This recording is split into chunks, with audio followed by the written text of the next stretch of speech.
Happy 4th of July. You know, someone in the media said that the Big Ten will rue the day that it bullies the SEC into playing a ninth conference game on their lighter football schedules. And time again, these media types refuse to acknowledge that the SEC is not better than the Big Ten. Join us as we educate them. Locked On Big Ten starts right now.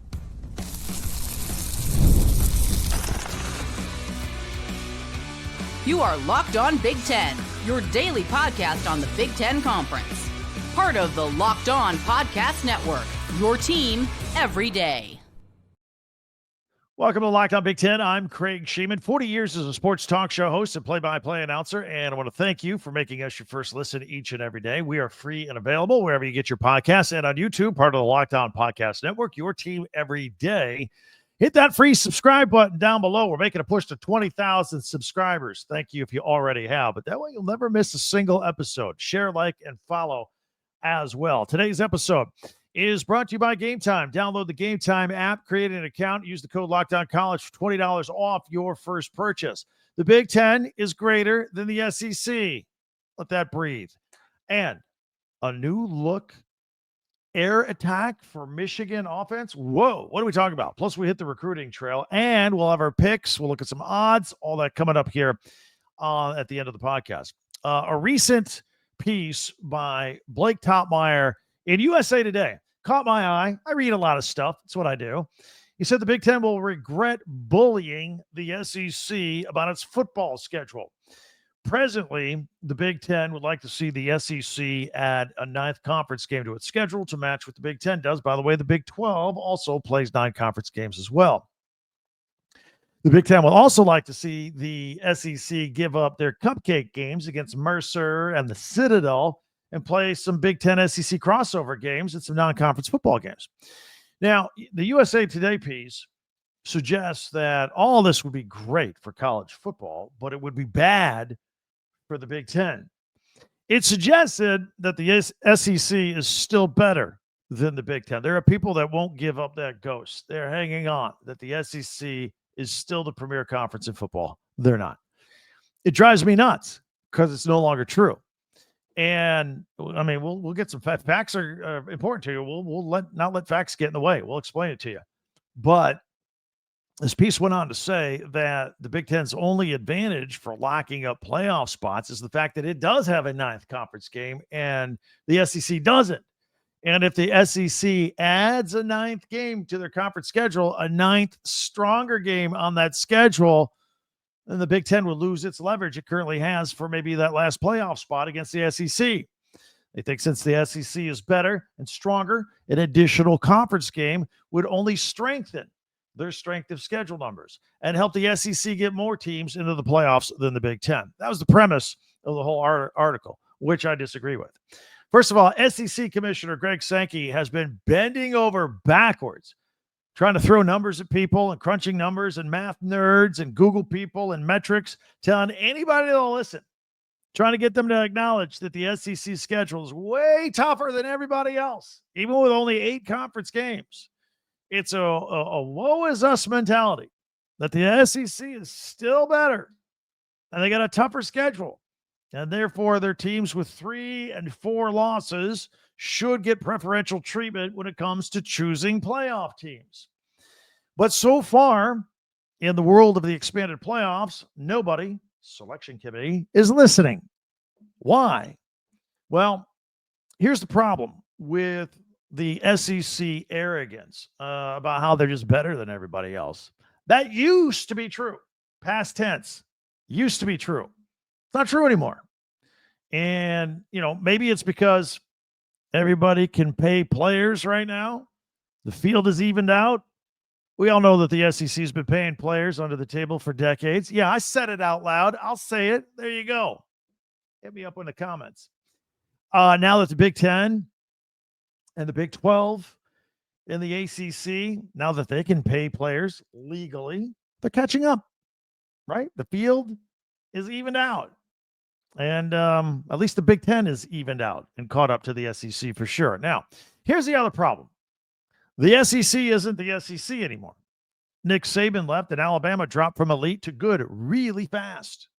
Michigan beat them twice in a 364-day span in the Rose Bowl playoff game, which cost Nick Saban to retire, and the ReliaQuest Bowl last year, in which Michigan won without a quarterback. Georgia isn't even elite anymore. It used to be because, it's because Kirby Smart hasn't found a quarterback yet. Carson Beck was not the guy. So since they won back-to-back titles, they really haven't been able to get it going. I mean, even Dylan Raiola was going to go there, and he said, I'm going to go to Nebraska instead. Did SEC types not notice how Ohio State blew the doors off of Tennessee in the playoffs? Tennessee was one of the better teams in the SEC last year, if I do recall. And then that wasn't enough. Ohio State went off and beat Texas, another SEC team, albeit a newcomer. Did these SEC hacks not see the fact that Brett Bielema's Illinois team beat South Carolina in a bowl game? Did they not see a not so strong USC team beat Texas A&M? I saw it. Did you see it? Thought so. Facts are hard to argue against. This all came in a season in which Alabama lost to Vanderbilt. Please. Here's another problem for the SEC. Even if the SEC has a stronger schedule, I'm not completely convinced that the College Football Playoff Selection Committee values that as much as everyone thinks. Sure, schools like Alabama and South Carolina were on the outside looking in when the playoff draw came, and Indiana, which, by the way, I'm an Indiana grad, really enjoyed last football season. I'll admit Indiana's schedule was more manageable than others on their way to an 11-1 record. And I do think that the selection committee puts a bigger value on win totals right now than they do total overall strength of schedule. They don't ignore it, but I think they weigh things differently.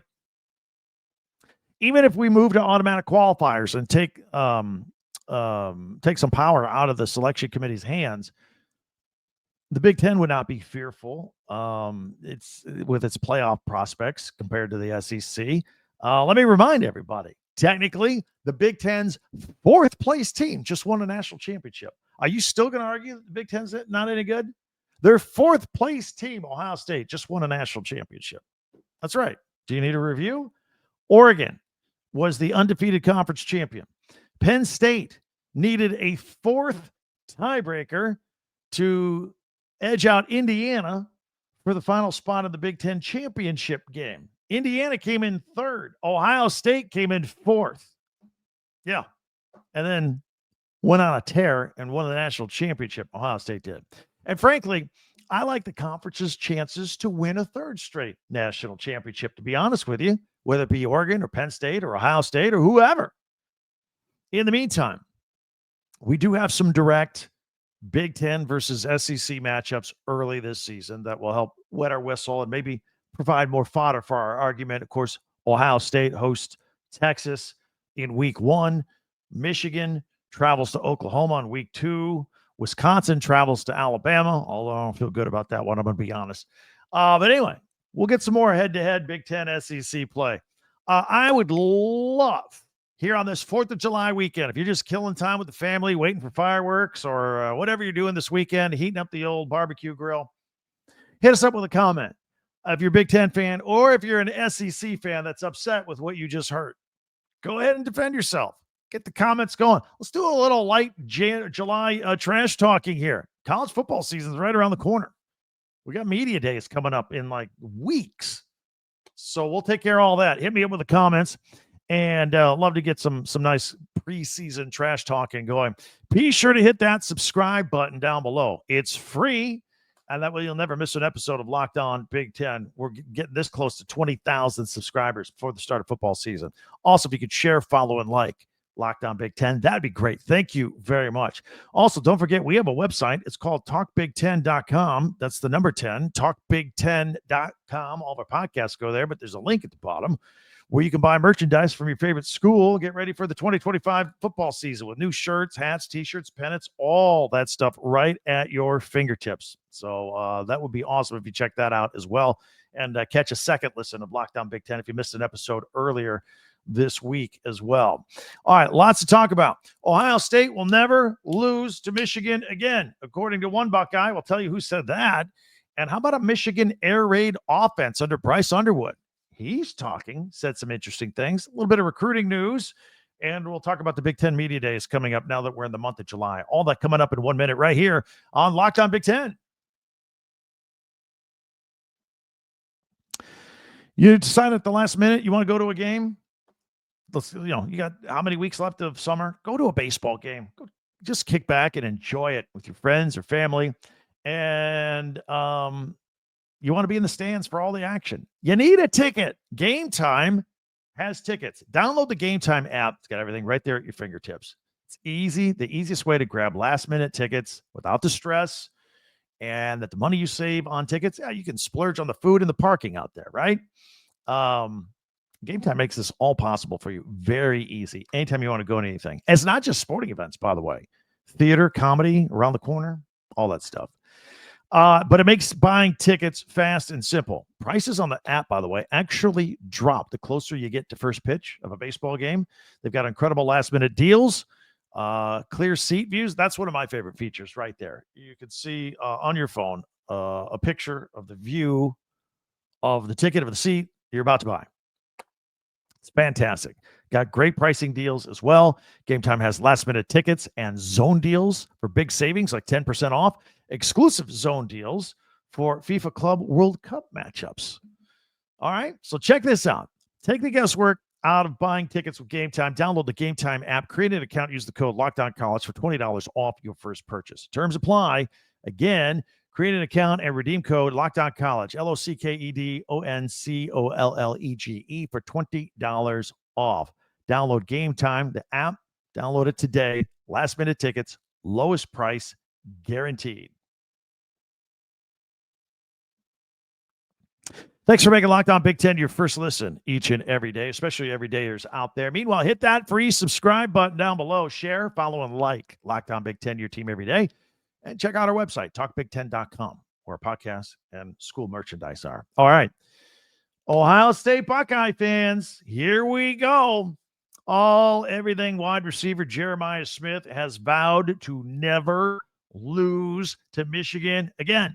He said, look, man, I'm not a sore loser.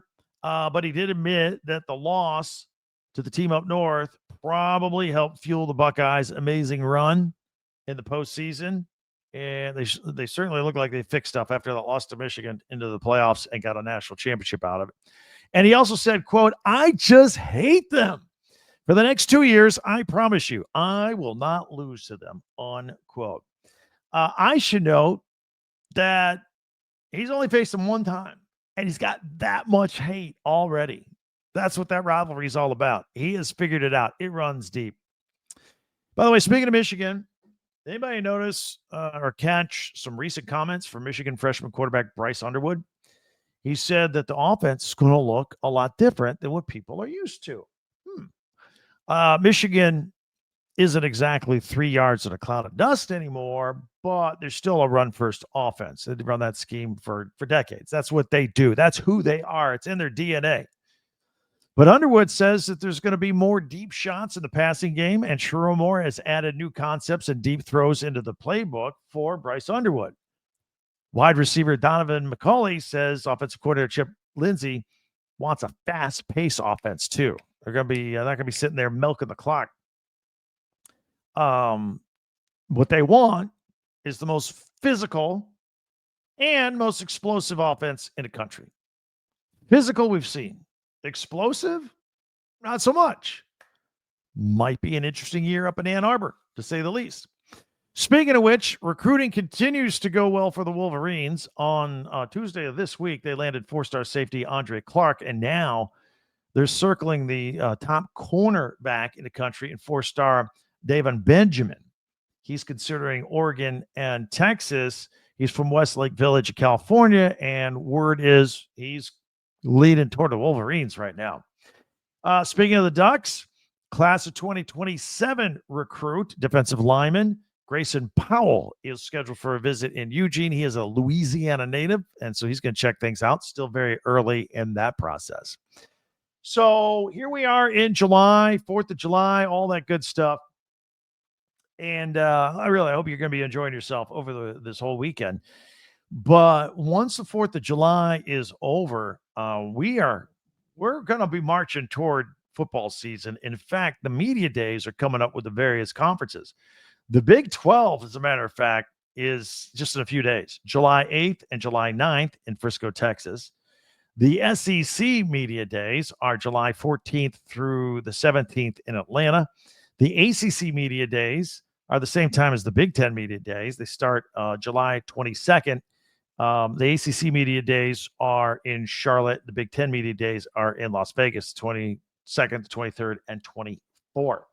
And what's going to be really interesting, first of all, is that the SEC is going to be going before the Big Ten, which means Greg Sankey will be asked questions about playoff formats. And then at the end, Tony Petitti will have to answer some questions regarding his preferences as well. Because last we heard after the individual conference meetings, all of a sudden the SEC and Big Ten, which were in lockstep for playoff formats, they're not lockstep anymore. So we'll figure out what's what. Anyway, that first day in the Big Ten, the 22nd of July, Illinois, Indiana, Maryland, Nebraska, Ohio State, and Rutgers will go. We'll hear from all their head coaches, Ryan Day, Kurt Signetti. They'll all be out there, Brett Bielema. The second day, it'll be Minnesota, Northwestern, Oregon, Penn State, Washington, Wisconsin. Obviously, Dan Lanning's going to get a lot of questions about being the defense. He hasn't lost a Big Ten game yet since it came over. At Penn State, James Franklin. A lot of pressure because everything is expected of them this year. The final day, day 3, you'll have Iowa, Kirk Ferentz, Michigan, Sharon Moore, Michigan State, Purdue, UCLA, USC, all of them. They'll all be on the Big Ten Network, by the way. So, and we're going to be talking about it. Certainly news will be made each and every day. Let me run down a quick list because not only are the coaches going, but they all usually bring about 3 players with them that we'll hear from and we'll get a lot of good quotes from and get to talk about what they have to say. Illinois will be bringing quarterback Luke Altmaier along with J.C. Davis and Xavier Scott. Indiana is going to bring Aiden Fisher, great linebacker, Mikhail Kamara, and Elijah Sarrett, who some think, if you saw our wide receiver poll on Wednesday, I think he's the second best receiver in the Big Ten. Big playmaker right there. Maryland will go with Jalen Husky, Daniel Wingate, and Isaiah Wright. Nebraska, Dylan Raiola will be out there. He'll get a lot of attention. Deshaun Singleton and Henry Ludofsky will be there, the offensive linemen. Meanwhile, at Ohio State, you're going to have Jeremiah Smith. All the Heisman hype around him. Media will be focusing on him. Caleb Downs, Sonny Styles, their linebacker. Rutgers, Ethan Kaliak-Manis will be there along with his receiver, Ian Strong, who made our list of top receivers that we did on Wednesday. And Dariel Jabom, the linebacker, will be there as well. On Wednesday for Minnesota, Coy Perch, great defensive back, interception machine, Anthony Smith, and Darius Taylor, a running back. You know we love him. We talk about him a lot on this program. His junior year now already. Remember, he was getting freshman of the week every week as a freshman in the Big Ten a few years ago. Northwestern's going to bring running back Joseph Hyman II, Anto Seca, the defensive lineman, and Preston Stone. Their quarterback will be there. And remember, they got another year to go before they're going to have their new stadium built. Oregon is bringing Mateo Ugalele, their linebacker, edge rusher. Kenyon Sadiq, their tight end, is going to be there. And Bryce Bocher, the linebacker. Penn State will have Drew Aller. A lot of pressure on Drew Aller. Most experienced quarterback in college football. So that'll be a great time for him to meet the media. Offensive lineman Nick Dawkins and Zaki Wheatley, their safety, will be there. Washington is going to be bringing running back Jonah Coleman. Steady, strong running back. One of the best running backs in the Big Ten. Ephesians Prysock, their corner, along with quarterback Damon Williams Jr., who we tell you is going to be the breakout player of the year this year in the Big Ten. Get to listen to him when he talks there. Wisconsin, quarterback Billy Edwards Jr. will be there. Luke Fickell's got to get quarterback, right? It's Billy Edwards' turn here in year 3, transferred over from Maryland. Ricardo Hallman, great corner. He's got a nose for football. He'll be there. Jake Renfro, their big center. Good offensive line over there at Wisconsin. And then on Thursday, Iowa's going to come with a couple defensive players in Cohen Entriger, the defensive back, and defensive lineman Ethan Herkett. And offensive lineman Logan Jones will be there. Michigan is going to bring Max Bredesen, tight end, fullback, hybrid. Ernest Hausman, the linebacker, and edge rusher Derek Moore will be joining Sharon Moore there. Michigan State's going to bring linebacker Jordan Hall, wide receiver Nick Marsh, one of their best players, and Stanton Rammel, their offensive tackle. Purdue's going to bring Tony Grimes, their defensive back, CJ Madden, the defensive end, and probably their best player on the team, a team that's completely reloaded, starting over, running back Devin Mockabee will be there. And then UCLA will be bringing Garrett DiGiorgio, their offensive lineman. Nico Iamaleava, that's going to get a lot of attention after his transfer from Tennessee. A lot of the media is going to want to talk to him. And John Vaughn's their linebacker. And then USC will bring Mekhi Lemon, the wide receiver. He made our list the other day. Elijah Page, their offensive lineman, and Kamari Ramsey, their safety. So those are the players from the Big Ten that we'll see at Big Ten Media Days, along with their coaches, July 22nd through the 24th at Las Vegas. All right, we do pigskin picks on Fridays since we don't have games. We're going to look at some odds, conference championships. We're going to look at all the conferences here. Who's the clubhouse leader with the odds from Vegas with an assist from our friends at FanDuel? And who's going to win all that? We're going to take a look at that in just a second, see if your team makes the list. We'll do that right here in 1 minute on Locked On Big Ten. Today's episode is brought to you by Epicor. Every team knows the value of hard work, of taking pride in what you build, and practicing every detail to get the best results. But no one player, no matter how amazing, can do it all alone. Working together makes getting the win easier. At Epicor, the All-Stars are the hardworking manufacturers and distributors who create and deliver the things we all need, from aerospace to electrical to medical devices. Epicor ERP, their solutions are created by industry experts to help make every day easier. Seeing your whole supply chain is easier. Managing logistics is easier. Responding to price changes is easier with Epicor. From small businesses with big dreams to growing enterprises with global vision, we'll equip you with the right tools to move forward, think ahead, and lead the way. Because as the clock ticks down, you need to make the most of every hard-working minute. Easier does not cut corners. Easier takes the lead. Discover your success at www.easierwithepicor.com. That's www.easierwithepicor.com. All right, it's time for our feature. We always put a feature on the end of our podcast. Mondays are our top 10 Big Ten observations from the weekend. Tuesdays, we do Tuesday tweets. Wednesdays, we power rank stuff. We told you Wednesdays, we did wide receivers this week. Thursdays, we look at Big Ten Network's programming and we pull out Big Ten classics and live action you'd be interested in. And Fridays, we make picks, look at odds, futures, props. We do all that. So we're going to put that on screen right now and take a look. If you're on audio only, no problem. Our lines are provided by our good friends at FanDuel. So we're going to look at the odds of winning particular conferences. And we'll start here. Start here with the ACC. We got Clemson is plus 120 to win their conference. They got a good quarterback. I think Dabo's got a good team. Miami at plus 370 and Louisville coming in at plus 750.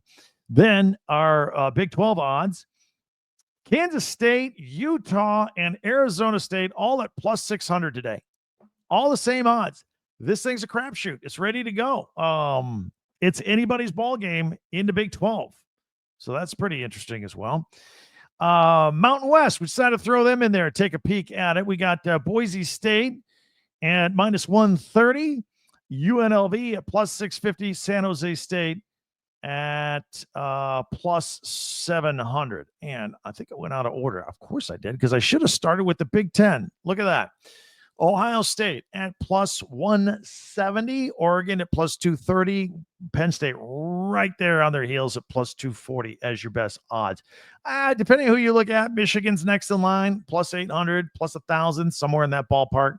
The SEC championship odds, Texas at plus 290, as is Georgia. So they're even Steven. And then Alabama at plus 500. So there you have it. 5 conferences we wanted to look at with their odds to win the championship this year. And of course, we're looking at Texas a plus 290 right there, starting off right out of the gate, taking on the Ohio State Buckeyes. So here you go, your two favorites, your Big Ten favorite and your SEC favorite, going head to head week 1, noon, that first weekend of college football Saturday. Looking forward to all that. Then we'll settle some stuff there. By the way, whoever loses that game, I don't think you're going to fall too far on the odds, to be honest, being early in the season like that. But that's the kind of stuff we like to keep track of here in the offseason. Before you know it, we'll be making actual pigskin picks in just a few weeks, going into the weekend with a full slate of games. Can't wait for that. That's right around the corner. So let me know what you think about those odds. Love talking to you about that as well. In the meantime, as you're kicking back, enjoying your 4th of July weekend, if you're gathering with some friends or family, I want you to remember something. You're a Big Ten fan. That's why you're watching this podcast or listening to this podcast today. You're probably mingling with other people that also like the Big Ten. They're either fans or alum.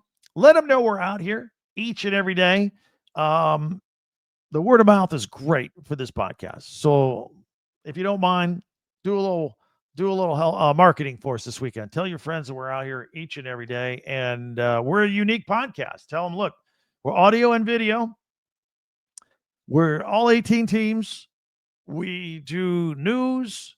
We do analysis, all of that news that we're not afraid to tackle, and we're also not afraid to give our opinion. So news, analysis, and opinion all under one umbrella makes us the most unique Big Ten podcast out there. And we'd love to get your friends on board as well. Whatever you do, if you haven't yet, could you hit that subscribe button? It's free before you go. We'll never require any personal information from you. And that way you'll never miss an episode of Locked On Big Ten moving forward. We are making a hard push to get to 20,000 subscribers before the start of football season. We're like 19,200, somewhere around there. We started 2 years ago with about 1,000 subscribers. So we're taking off thanks to you guys. If you already have subscribed, thank you very much. If not, click that button and we'll be good to go. Feel free to check out a second listen of Locked On Big Ten if you missed an episode earlier this week. Get caught up on that. Also invite you to check out our friend Brian Smith at the Portal Show on YouTube. Saw some numbers on that. Very successful. Just it's relatively new. So all things transfer portal. You can check that out as well on YouTube or wherever you get your podcasts. That'll do it for us. Can't wait to talk to you on Monday. Monday, we are going to do our official win total predictions for all 18 football teams in the Big Ten. We haven't done that yet. And I know odds have been out for a little while, but we're going to give you our opinion, team by team. It's going to be a fun show on Monday. So check that out. Enjoy your 4th of July weekend, and we'll check you out next time. For Locked On Big Ten, I'm Craig Sheeman. Thanks for checking us out.